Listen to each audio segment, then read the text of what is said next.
Hello everyone, this is Anitha Sakthi. இது பணக்கார விவசாயி எபிசோட் நம்பர் 13. வாங்க இன்னைக்கான எபிசோட்குள்ளே போயிடலாம்.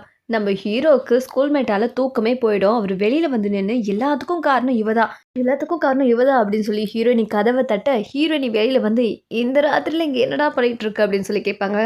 அங்கே போய் பாரு நான் படும் கஷ்டத்தை அப்படின்னு சொன்ன உடனே கதவு கிட்ட காதை வச்சு கேட்டதும், இவன் என்ன கொரட்டையே இந்த அளவுக்கு கொடூரமா விடுறா, ஐயோ சாரி என்னோட தப்பு தான் அப்படின்ற மாதிரி மன்னிப்பு கேட்டுட்டு இருப்பாங்க.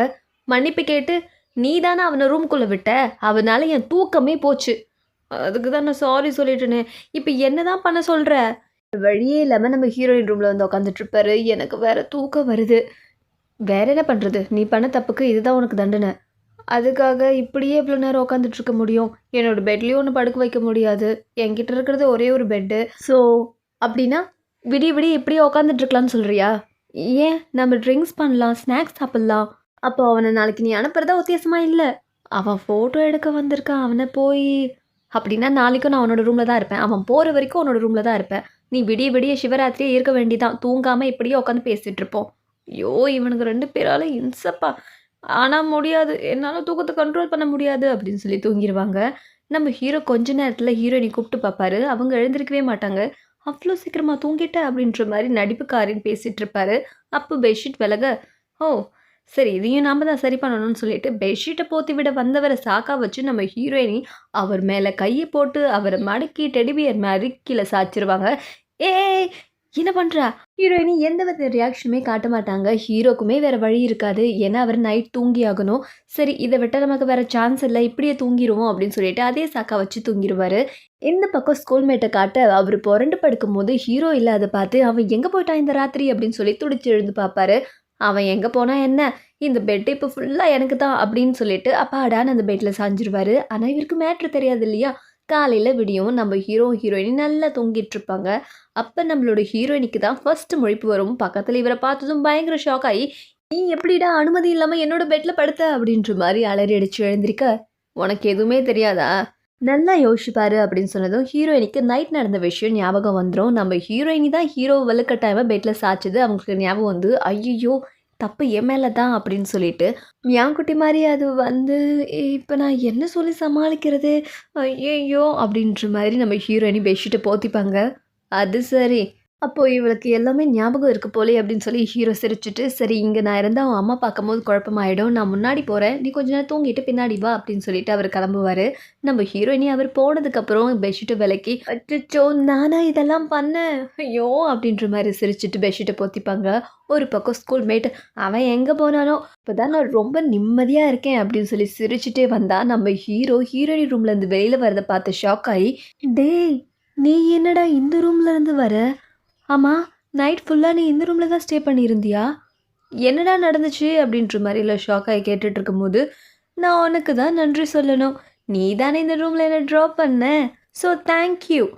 எது நான் ட்ராப் பண்ணா? இங்கே பாரு என்ன நடந்துச்சுன்னு மரியாதையே சொல்லிடு. அதையே நான் உன்கிட்ட சொல்லணும். நில்லுடா என்ன நடந்துச்சு? சார் சிவங்கன்ற பெயருக்கு கொரியர் வந்திருக்கு அப்படின்னு சொல்லி கொரியர் பாய் வந்தோடனே, நான் தான் சிவங், இதில் ஒரு கையெழுத்து போடுங்க சார். எனக்கு கொரியரா? யார் அமுச்சு விட்டான்னு தெரியலையே. கேமரா வந்துருச்சா? நீயாடா எனக்கு ஆர்டர் பண்ண? இவ்வளோ பெரிய காஸ்ட்லி கிஃப்ட் பண்ணுற அளவுக்குலாம் உன்ட்டு காசு இருக்கா? நீ எதுக்கு எனக்கு ஆர்டர் பண்ண? அதெல்லாம் எதுக்கு உனக்கு தான் கேமரா கிடச்சிருச்சுல்ல, உன்னோட வேலையை ஸ்டார்ட் பண்ண வேண்டியது தானே. ஆனால் உடனே எப்படி? என்னடா உனக்கு பிரச்சனை? முன்னாடி கேமரா உடஞ்சி போச்சுன்னா இப்போ கேமரா கிடச்சதும் எடுக்க மாட்டேன்ற. இதெல்லாம் உனக்கு சொன்னால் புரியாது பிரதர், நான்லாம் ஒரு ப்ரொஃபஷன், கிளைமேட் வேறு சரியில்லை, இப்போ போய் எப்படி? அப்படின்னா நீ கிளம்புறதா உத்தேசமே இல்லையாடா? அது உனக்கு தெரிஞ்சால் சரி, ஏன் நான் அங்கே இருக்கிறது உனக்கு கஷ்டமாக இருக்கா? அதுக்கப்புறம் நம்மளோட ஹீரோயோட சீக்ரெட் பிளேஸில் உட்காந்துட்டு இருக்கும்போது ஹீரோயின் ஜீவங்க அங்கேயுமே கூட்டிகிட்டு வருவாங்க. இதை பார்த்ததும் நம்ம ஹீரோக்கு கடுப்பாகி போயிடும். ஹேய் நான் வந்துட்டேன், கூடவே ஜீவங்க வந்திருக்கான், ஃபோட்டோஸ் எடுக்கணும்னு சொன்னான். அது சரி, நான் எங்கே இருக்கணும் அவனும் அங்கே தானே இருப்பான். ஏய் இதெல்லாம் நீயா உருவாக்குன? உண்மையிலுமே உனக்கு சூப்பர் மைண்டு தெரியுமா? இது நான் மட்டும் பண்ணல, லின்சாவும் கொஞ்சம் ஹெல்ப் பண்ணா அப்படின்னு சொல்லி பேசிகிட்டு இருக்கும்போது நம்ம ஹீரோ கோச் கிட்ட முன்னாடி எழுந்திரிச்சு போவார். ஏய் நீ எங்கே போகிற? ஏய் இப்போ நீ எங்கே போயிட்டுருக்க? நீ தானே சொன்ன இது சீக்ரெட் பிளேஸ், நம்மளை தவிர வேறு யாருக்கும் தெரியாதுன்னுட்டு, இப்போ இவனை எதுக்கு கூட்டிகிட்டு வந்த? ஆனா, அவனுக்கு கொஞ்சம் ஃபோட்டோஸ் எடுக்க இன்ஸ்பிரேஷனா இருக்குன்னு தான் கூட்டு வந்தேன். சாரி வா போலாம். அதுக்கப்புறம் நம்ம ஹீரோயினி கார்டன்ல செடி நட்டுட்ருப்பாங்க. நம்மளோட ஹீரோ தண்ணி ஊத்திட்ருப்பாரு. ஒரு பக்கம் ஜீஃபங் ஃபோட்டோ எடுத்துட்ருப்பாரு. அதாவது இயற்கை விவசாயத்த ஃபோட்டோ எடுக்குறாராமா. நம்ம ஹீரோ தண்ணி ஊத்திட்டு, "இது போதுமா?" அப்படின்னு சொல்லி கேட்பாரு. "இது பத்தாது. இன்னும் கொஞ்சம் ஊத்து" அப்படின்னு சொன்னோனே, நம்ம ஜீஃபங் கால்லயே கொஞ்சம் ஊத்த, "டேய் நான் ஃபோட்டோ எடுத்துட்ருக்கேன். கண்ணு தெரியல உனக்கு? நான் செடிக்கு தண்ணி ஊத்துற இடத்துல உனக்கு என்னடா வேல? நகர்ந்து போடா" அப்படின்ற மாரி ஹீரோ பேசிட்ருக்க, அவன் கிடக்குறான் இடியட். "டேய் மறுபடியும் என்னடா?